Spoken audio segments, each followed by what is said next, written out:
I'm here in the Flemish city of Ypres, and here several ferocious battles took place during the First World War. In this video, I'm gonna talk about the first Battle of Ypres that basically ended the War of Movement and started the stalemate, the trench warfare that eventually would claim millions of lives. Keep watching. Good to have you back on the channel. If you are new, my name is Stefan. I'm a Dutch history teacher. I like to cover history, preferably on location, like right now. I'm in the Belgian city of Ypres. And if you find it interesting, then consider subscribing and also hit the notification bell. And you can also support me via Patreon and via PayPal. The links are in the description. On the 4th of August, German troops crossed the German-Belgian border. The German Schlieffen Plan was put into action, and it was all about speed. The Germans advanced towards Liège, which was surrounded by heavy fortresses. With their siege howitzers Big Bertha, these fortresses were pulverized. Next was Namur, which was soon taken by the same tactics. The French that wanted to help the Belgians in their defense were halted at the Battle of Charleroi, and the British were stopped at the Battle of Mons, after which they retreated. The Belgians retreated further to Antwerp. Towards the end of September, the Germans laid siege to Antwerp. The city would hold out for less than 2 weeks.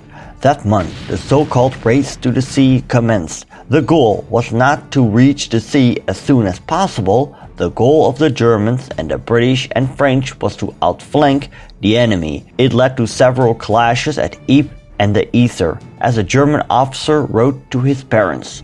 2 days ago, early in the morning, we were attacked by an immensely superior English force, 1 brigade and 2 battalions, and were turned out of our positions.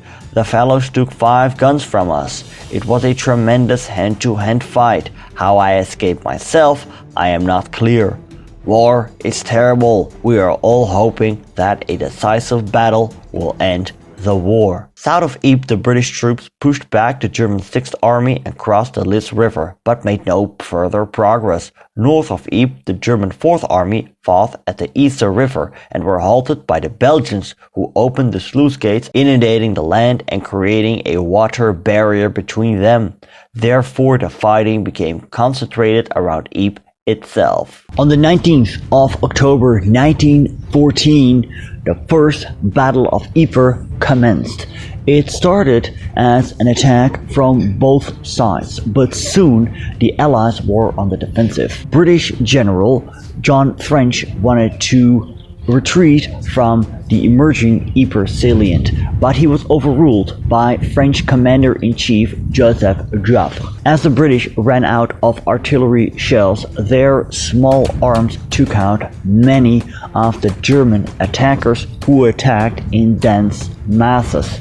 This also has to do with the fact that the British soldiers were professional soldiers from the BEF, the British Expeditionary Force, and the German attackers mostly consisted of inexperienced soldiers. The Allies hid behind farmhouses and began digging trenches.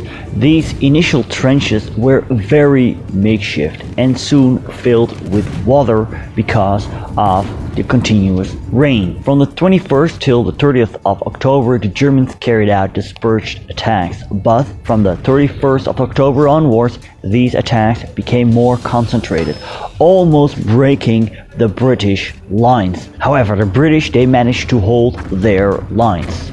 As November passed, the German attacks became more sporadic, and eventually Commander Falkenhayn decided to break off the attack due to the lack of progress, also the mounting casualties, and the fact that the Germans also ran out of artillery shells. The Allies were still in control of Ypres, or basically what was left of it, since the medieval cloth town was smashed by artillery bombardments.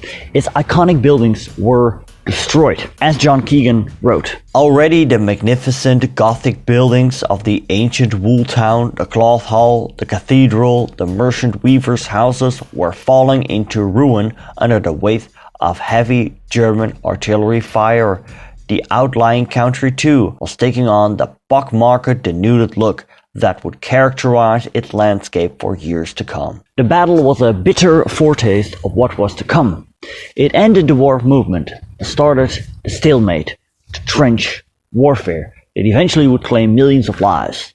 This battle, the First Battle of Ypres, claimed tens of thousands of lives. Here is David Stevenson with some numbers. For these results, they paid a heavy price. In the Battle of the Yser, the Belgians suffered 20,000 casualties, or 35% of their remaining army. The French, who held the line running north from the salient to the inundations and whose role in saving Ypres has been neglected, lost 50,000, and the BEF 58,000 against German casualties of 130,000. Near Langemark, 25,000 young German soldiers perished, which was dubbed Kindermord by Ypres, or the Massacre of the Innocents at Ypres. Did you know that Adolf Hitler saw action in this region as well? And the First Battle of Ypres was fought on such a large scale that the fighting did not only take place in the city. The battles of Langemark, Geulevold and Nonnebosse are part of this one as well. Official historians mark the 22nd of November as the official end of the First Battle of Ypres, but in reality the fighting continued as the stalemate set in. As the Germans switched their focus more on the Eastern Front, German commander Falkenhayn ordered his western forces to expand and deepen the makeshift trenches, creating a system of several lines. He saw this as a temporary solution, so he could release troops for mobile operations elsewhere. More battles for Ypres would take place during this war. On the 22nd of April 1915, the Second Battle of Ypres began with a German offensive. And during this battle, the Germans used poison gas. On the 31st of July 1917, the British attacked, opening the Third Battle of Ypres, also known as the Battle for Passchendaele. In 1918, two more battles took place in this region. In short, there is much more to cover. A big thanks to my patrons who support me. You see their names on the screen. You can also support me via Patreon or via PayPal. The links are in the description. If you found this video interesting and you haven't subscribed yet, well, please do so. If you're interested about the Eastern Front of the First World War, you can click right here. And if you're interested in the First World War in general, well, I have a whole playlist for you. You can find it right here.